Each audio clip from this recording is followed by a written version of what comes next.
We're going to go through how to build an activity in Desmos. The first thing you're going to want to do is sign in with your Google account is what I use the most often.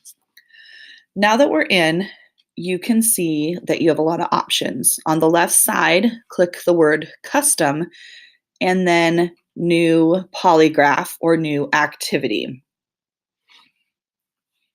If you click on new activity, it's going to first prompt you for a title for your activity.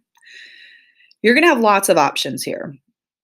So with the graph, you can actually put in a graph that you created. You could enter a table.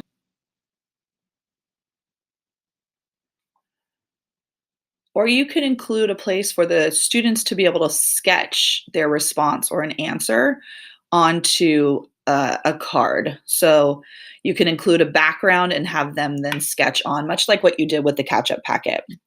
You could also upload media, so images or videos that you've created or that you found that you would like to use. Input is where you are asking for a response from the students. Notice that you can have them include a text response or a mathematical response, and Desmos has that math language built in. You can also ask multiple choice questions. The first kind is where the students explain their answer. You could have a simple multiple choice or a multiple choice where there are lots of options. This activity builder is one of the most complicated, but it is also one of the most robust places you can build an activity within Desmos. However, the feature that I want to make sure that you see is under More, you have the card sort option. So if a card sort is the activity that you would like to create, then you can ignore all of those other things and just go to the card sort button. Once you're in here, you have the ability to add cards. Think of these as the little cards that you would cut up for students, but make them digitally. So you can include text, you can include math, and once again, Desmos has the ability to write in mathematical language. You can upload an image, and notice that you can include as many cards as you would like. So when uploading an image, you could just click on the box and then search for the image within your computer. I don't have a math image set yet. I will show you how to do that. So I'm just showing you how to import images that you already have saved on your desktop. Notice you can also drag images into the card as well. And then if you would like to add an image description, you can do that. Once you have finished setting up all your cards, then you can set an answer key for the students. When you're creating your answer key, you want to drag the cards that you're putting together, that you would like the students to put together. You could drag them on top of each other and they will lock in place. So notice that those are not locked. You need to drag the card until it turns blue, and then you can see that they're locked like that. So I'm going back and relocking them, and you can see that there's a certain number of cards with each match. Once you've done that, if you would like to upload an image that the students will see to start, and then you can insert some text for them as well. One thing that I really like doing is making custom images for my card sorts or even for your polygraph. So I'm just showing how I used Google Drawing to create some images of different kinds of fractions that I am then going to save as an image file for me to be able to upload into Desmos. So this is just using the Shapes tool within Google Drawing and using the Fill tool to show the different parts of the shape. I then am going to go up to File and download as a PNG file, and that's going to save it for me. Then once I have all of my images saved, I can go back into the Desmos Activity Builder and upload these images as part of my card sort or my polygraph. It's a nice way to customize your activities. It's also nice to be able to have the kids maybe build some cards and get to know Google Drawings. They can build the images themselves, and then you use their images in your card sorts and your polygraphs. There are lots of things that you can build within Google Drawings. Wanted to show you an example also of creating a number line. And a trick with when you're using the shape tool or even the line tool, if you want to keep the line straight, then you're going to hold down Shift as you drag that line. That's going to make sure that your line is perfectly horizontal or perfectly vertical.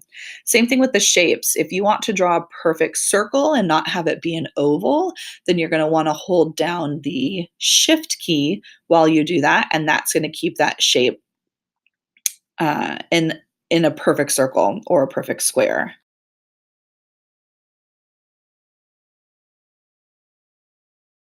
So when you're building a polygraph, it's the same thing. You're going to want to go over to custom and then right here, go new polygraph. And remember the polygraph are like the guess who games that we played.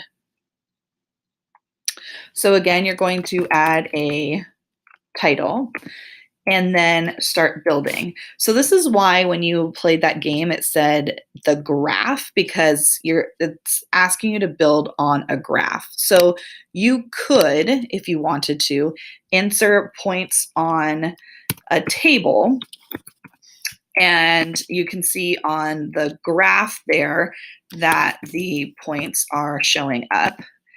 And so if you wanted to build polygons or quadrilaterals, then this is a way you could do it. It does take a little bit more time this way, but you could, and I just want to make sure that you knew how. So enter it in on the table there, and then if you hold down this, you can click on lines. And so, oh, I don't like that at all. But there's a letter. And I think it's going to depend on the way that you insert your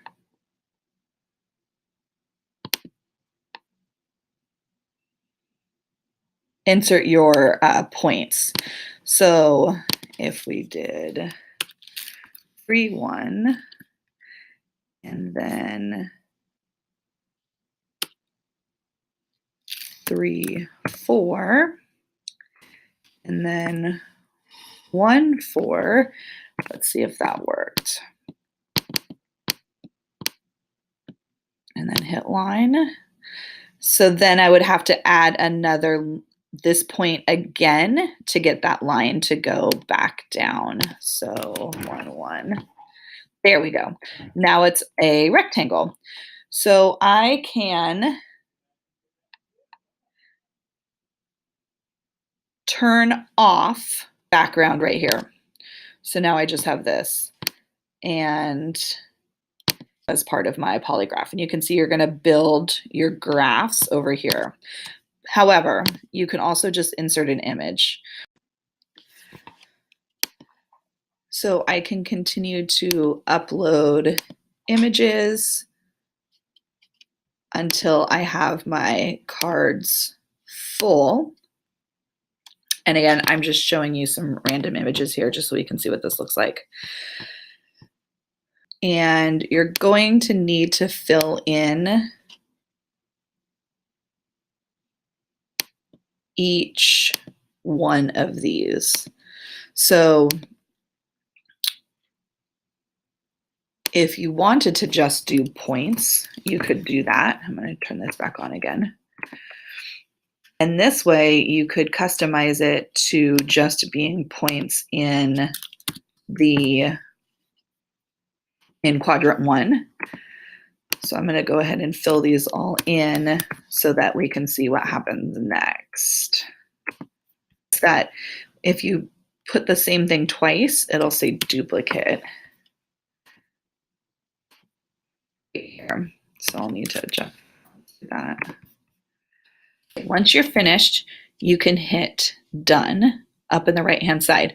This allows your activity to be seen by other teachers. not just teachers in our cohort, but anybody who uses Desmos. If you don't want your activity to be public, then you can uncheck that. Once you hit done, then you can see your polygraph. It looks like it creates that cover image for you, and then you can go ahead and create a class code and run it with your students. When you are sharing these, you're going to want to go here to share activity and send the link to us so that we can all benefit from your hard work.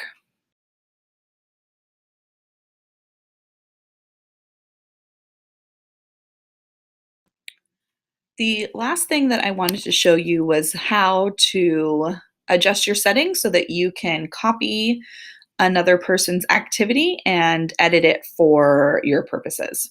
So under your name in the top right, you're going to want to go to Desmos Labs. And this computation layer, I already have it turned on, but yours is probably going to be empty. So you're going to want to click that box and then hit save. Once you've done that, then you're going to be able to edit other people's activities. So then you can just search for an activity. And then once you have an activity that you've looked through and you kind of like it until it starts to get to writing equations and things like that, then up in these three dots here, you're going to have this copy and edit option. That will not be there if you don't click that computation layer in your settings first. So then once you copy and edit it, you're going to be able to see in the upper left-hand corner that it says copy of, and you can adjust that. You might want to rename it so it's something different, spelled correctly. And then you can see that you can edit all of these things and delete them. So if that's a way you want to go, or you like where somebody has started and you want to adjust or add on to it, then this is the way to do it.